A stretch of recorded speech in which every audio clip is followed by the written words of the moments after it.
Hi, and welcome to Yoga with Becs. This is your best seated position for meditation, or pranayama. I'm Becca. Today I'm in the Dominican Republic, enjoying a little rain. Spinal safety awareness. This video does provide many different options that may or may not all be good for you, so please read the description box and watch and listen before you start. Now grab your mat and let's find your space.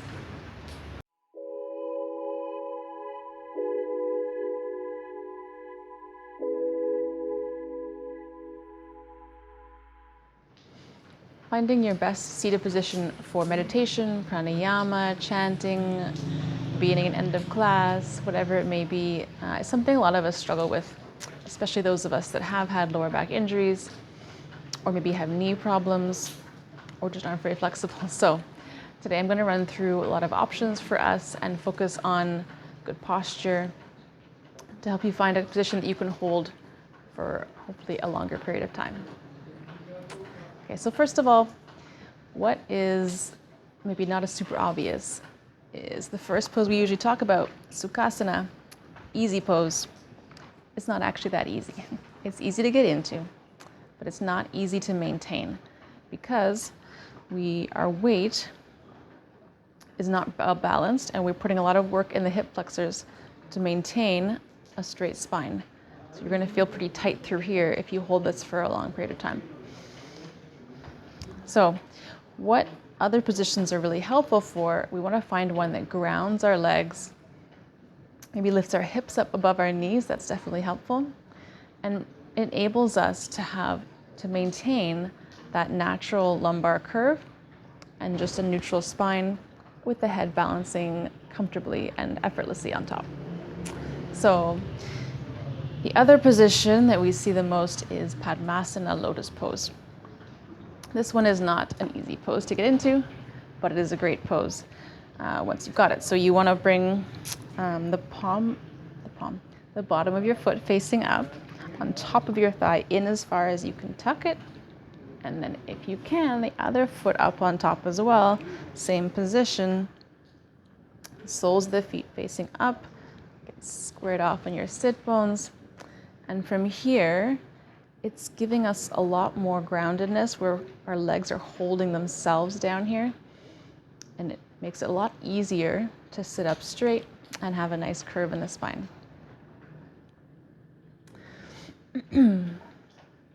Now, if you want to work toward this pose, you can practice by doing half lotus. We're bringing one foot up, tucking the other foot under. And this is also even better than Sukhasana, easy pose, for grounding and enabling you to sit up taller. And you can practice the different sides to slowly work your way to full lotus if you would like to. One of my other favorites is Dhyana Virasana, or hero's meditation pose. So this one, start with our legs out. Tuck one leg under, bring your foot to the side of the hip, opposite hip, and your knee is going to be straight out in front of you. You got a little triangle here. And then you want to bring the other leg to stack it right on top. Knee on top of knee.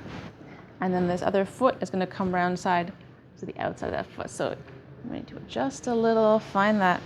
And again, in this position, you're really locking, those legs are really locking themselves down. And I find it really makes it easier for me to sit up tall through the spine. This pose you may find if you lean forward and then shift around and shift your legs around, you can get into it a little easier. And again, this one has two sides, so please don't neglect the other side. You may find one is easier than the other.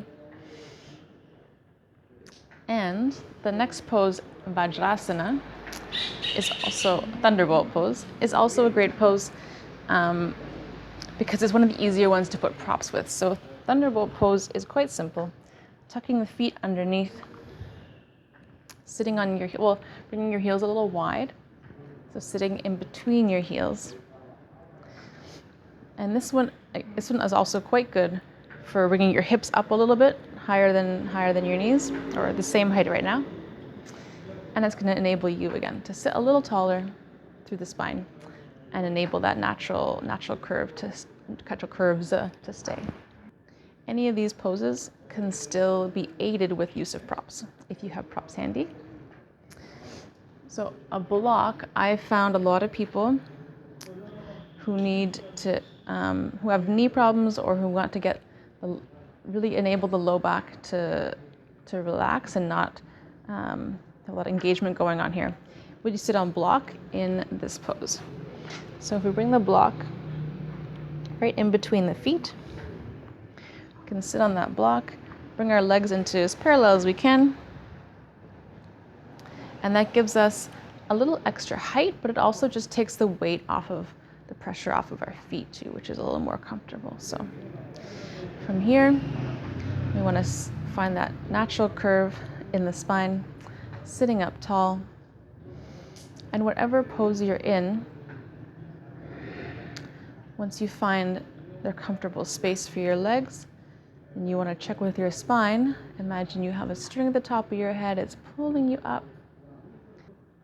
And what we want to be comfortable in this position that we're rising up the spine, but we're not feeling like we're like tense anywhere. We want to be able to have a comfortable, tall relaxation, find space in the spine.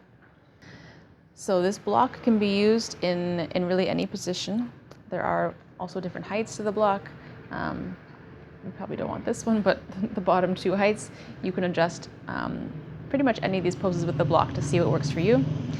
What I also really like doing is using the mat. So a rolled up mat is a little more adjustable than a block, and it can be a little lower. So what I like to do personally, if I'm coming into, say, even easy pose, I could sit up on my mat in easy pose. Now I've got my hips up a little higher. And what I can do is really come to the edge. And that coming to the edge really enables your hips to relax and really tilt, kind of just tilts the pelvis forward for you, making it much easier to maintain that curve in the spine and sit up tall and relaxed. So just sitting kind of just on the edge, kind of half on the mat, half off the mat. I really like this position. And as you get more and more used to the position you're in and more comfortable, what you can do is come down even further, and then you've just got just a little bit of your butt on the mat, just giving that little, helping with that little tilt.